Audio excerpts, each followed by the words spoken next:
الحمد لله وحده والصلاة والسلام على من لا نبي بعده أما بعد فأعوذ بالله من الشيطان الرجيم بسم الله الرحمن الرحيم يا أيها الذين آمنوا قوا أنفسكم وأهليكم نارا صدق الله العظيم সুপ্রিয় দর্শক, আজকে যে বিষয়টি নিয়ে আলোচনা করব সেটি অত্যন্ত গুরুত্বপূর্ণ এবং বিভিন্ন দিক বিবেচনায় বিষয়টি অত্যন্ত গুরুত্বের দাবি রাখে।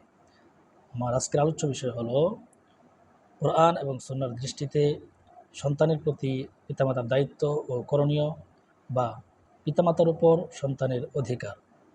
বিষয়টি নিয়ে কোরআন এবং সুন্নাহয় বিস্তারিত আলোচনা করা হয়েছে। আমরা চেষ্টা করব সেগুলো থেকে গুরুত্বপূর্ণ কয়েকটি বিষয়কে তুলে ধরার।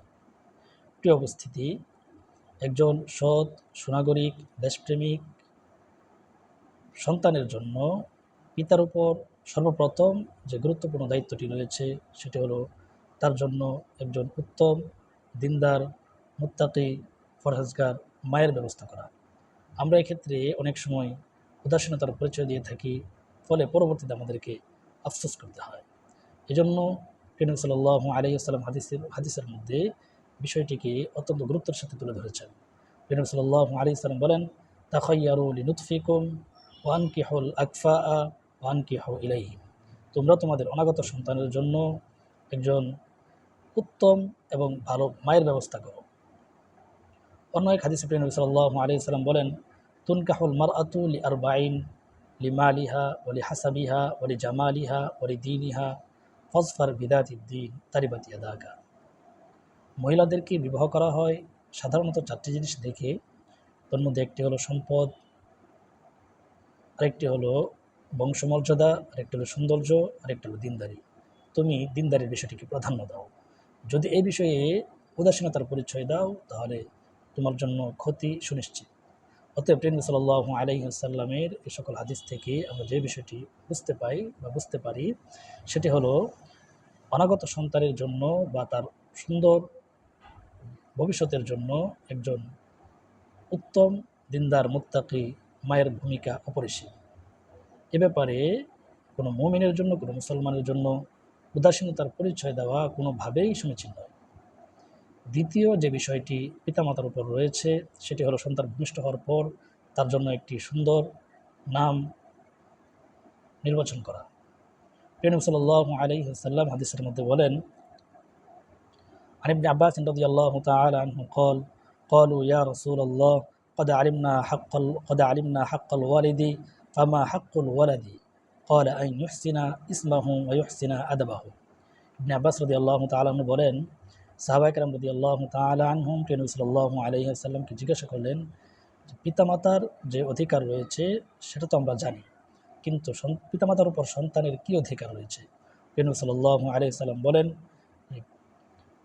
পিতামাতার দায়িত্ব হলো সন্তানের জন্য একটি সুন্দর নাম নির্বাচন করা এবং তাকে আদব শিক্ষা দেওয়া। অতএব নবী সাল্লাল্লাহু আলাইহি ওয়াসাল্লামের হাদিস থেকে আমরা যে বিষয়টি জানতে পারলাম সেটা হলো সন্তানের সুন্দর এবং ভালো নাম রাখাও অত্যন্ত গুরুত্বপূর্ণ একটি বিষয়। এক্ষেত্রে আব্দুল্লাহ, আব্দুর রহমান, মুহাম্মদ এ জাতীয় নামগুলো রাখা যেতে পারে। অতএব এখানেও উদাসীনতা বা অবহেলার পরিচয় দেওয়া কোনোভাবেই সমীচীন নয়।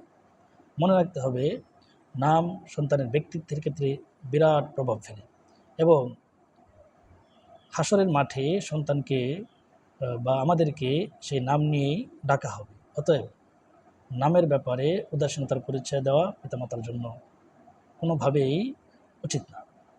তৃতীয় যে বিষয়টি রয়েছে, পিতামাতার উপর যে দায়িত্বটি রয়েছে বা পিতামাতার উপর সন্তানের যে অধিকারটুকু রয়েছে সেটা হলো, সন্তান যদি সম্পদশালী না হয়ে থাকে তাহলে তার জন্য যথাসাধ্য ভরণ পোষণের ব্যবস্থা করা।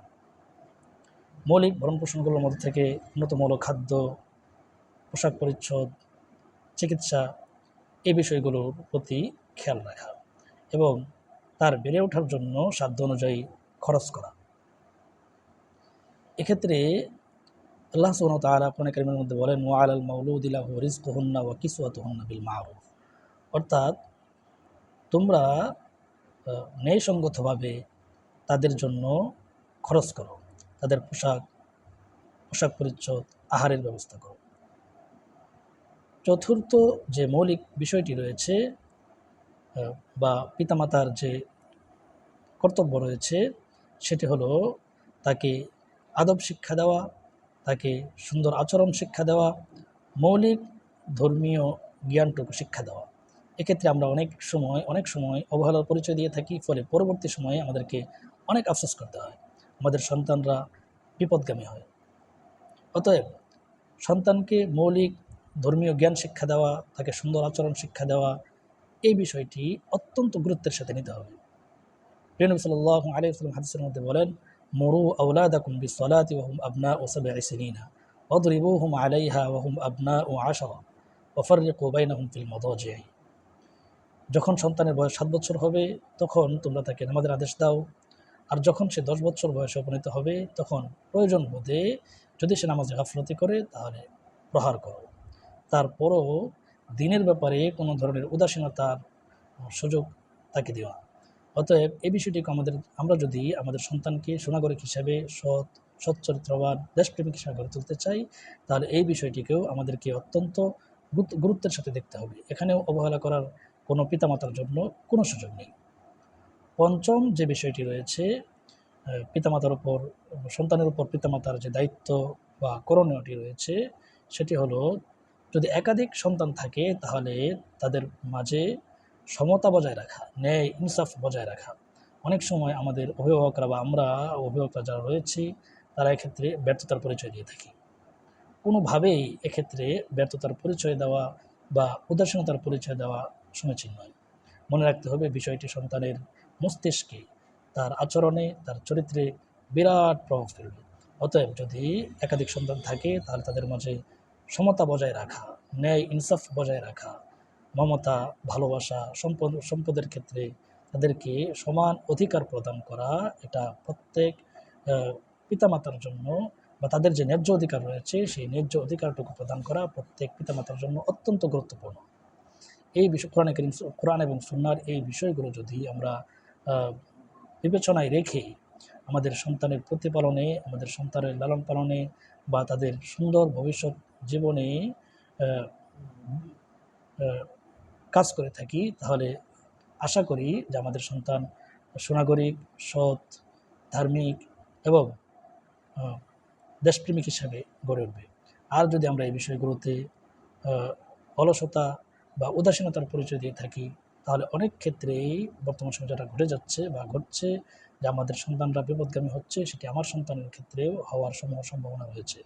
অতএব আল্লাহ সুবহানাহু ওয়া তাআলা আমাদেরকে এই বিষয়টিকে অত্যন্ত গুরুত্বের সাথে আঞ্জাম দেওয়ার বা গুরুত্বের সাথে সম্পাদন করার তৌফিক দান করুন। ওয়া আখিরু দাওয়ানা আলহামদুলিল্লাহি রাব্বিল আলামিন।